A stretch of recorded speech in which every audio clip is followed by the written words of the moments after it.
Kasaragod ബദിയടുക്കയിൽ Jal Jeevan mission പദ്ധതിയിൽ നിർമ്മിച്ച 10 ലക്ഷം ലിറ്ററിന്റെ കുടിവെള്ള ടാങ്കിന്റെ പ്രവർത്തനം ഇതുവരെ തുടങ്ങിയിട്ടില്ല.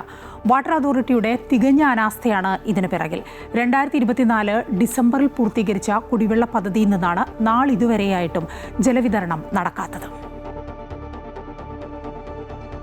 ബദിയടുക്ക ഗ്രാമപഞ്ചായത്തിലെ ബേള നീർച്ചാൽ വില്ലേജുകളിലെ വീടുകളിലേക്ക് ജലവിതരണം ലക്ഷ്യമാക്കി കേന്ദ്ര പദ്ധതിയിൽ നിർമ്മിച്ച വാട്ടർ ടാങ്കാണ് ഈ കാണുന്നത്. ജലജീവൻ മിഷൻ പദ്ധതി പ്രകാരം ഇവിടെ നിന്ന് നൽകേണ്ട ടാപ്പ് കണക്ഷനുകളുടെ എണ്ണം 5905. എന്നാൽ ഒരു വാട്ടർ ടാപ്പിലേക്ക് പോലും കുടിവെള്ളം എത്തിക്കാൻ വാട്ടർ അതോറിറ്റി അധികൃതർക്ക് സാധിച്ചിട്ടില്ല. 2024 പൂർത്തീകരിച്ച പദ്ധതിയുടെ പൈപ്പ് കണക്ഷൻ നൽകൽ പോലും എങ്ങുമെത്താത്ത നിലയിലെന്ന് ഗ്രാമപഞ്ചായത്ത് അംഗം പറഞ്ഞു. അധികൃതരുടെ തികഞ്ഞ അനാസ്ഥയെന്ന് ചൂണ്ടിക്കാട്ടി. നമ്മളെ കേന്ദ്ര പദ്ധതിയല്ലേ, അത് കേരളത്തിലേക്ക് എത്തുമ്പോൾ കുറച്ചും ഡിലേ ആവുന്നുണ്ട്.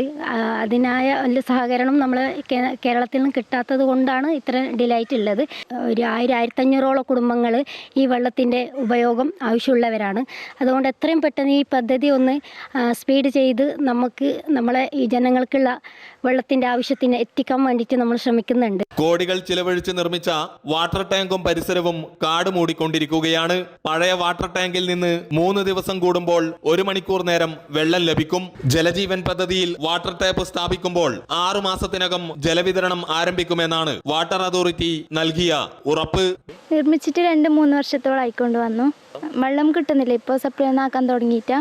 എന്നിട്ട് ഇവരിപ്പോൾ പണിയൊന്നും എടുക്കുന്നില്ല ഇപ്പോഴത്തെ ടാങ്കിൻ്റെ.